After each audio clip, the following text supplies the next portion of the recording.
Well, hundreds of thousands of people right across Ontario still don't have power this morning on the third day of a spring storm after freezing rain coated swaths of the province with thick layers of ice. Hydro One says more than 350,000 homes and businesses are still without power this morning.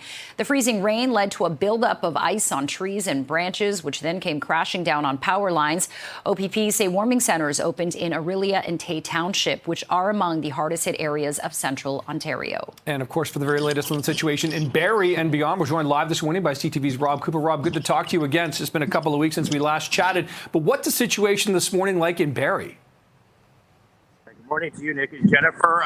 Well, it's sort of the day after, still hundreds of thousands of people without power, not just here in Barrie, but of course, cottage country. A lot of people taking precautions because we still don't know how dangerous this day can turn out to be.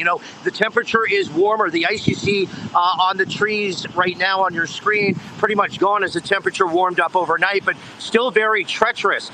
In fact, police in some of the areas up here are asking people to still stay off the roads and stay home if they can, to give work crews an opportunity to clear the roads of all those power lines and that trees that have come down. Again, Nick, about 6 weeks ago, we mentioned school buses canceled, not unusual, but schools for the second time this year have now been closed right across Simcoe County for the public and Catholic board.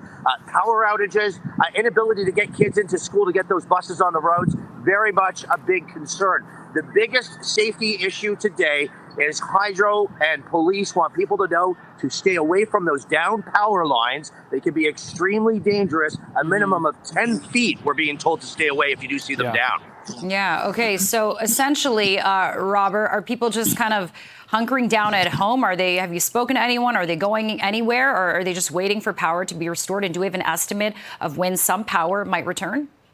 Yeah, so I'm hearing from Hydro that it could be a few days at least for many of the people. They're hoping, obviously, to get a number of people back online today. I can tell you on a personal note, and there's many people in the same situation as my family, we're now entering day 3 without power. So it's certainly getting tricky for people.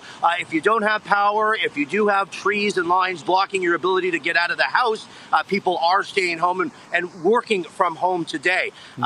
Just one of those days. The cleanup's going to take a long time, and they're certainly hoping to get people back online as quickly as they can. I can tell you it's several 100,000 people in the area without power at this point. Yeah, I hope you and your neighbors and everyone else gets their power back soon, Rob. But I'm curious, there's some things you can prepare for, like, salting, brining the roads, things like that, and some things that you can't prepare for. Would you say Barrie was prepared or was sort of maybe caught a bit off guard? How would you describe that? No, I think the cities were prepared. They knew it was coming. I actually spoke to Dave Phillips for my report on the Friday news at 6 o'clock. He warned people that this was coming. We knew it was coming. People were well aware. They were told to have 72-hour safety kits, lots of water and food and batteries, charged batteries, that sort of thing. As far as the cities getting ready for the roads, it's difficult to put that brine down if it rains first. So the city of Barrie sort of had to sit back a little bit, wait for the rain to stop or that freezing rain to start to get the brine out. So the crews were on standby. They were ready. Considering how bad it has been up here, Nick and Jennifer, the last couple of days, and despite all the accidents that we heard, it looks like the city crews actually did a really great job. Okay, that is CTV's Robert Cooper joining us live from Barrie this morning. Thanks for that, Robert. Thanks, Rob. All right, good morning, guys. Thank you.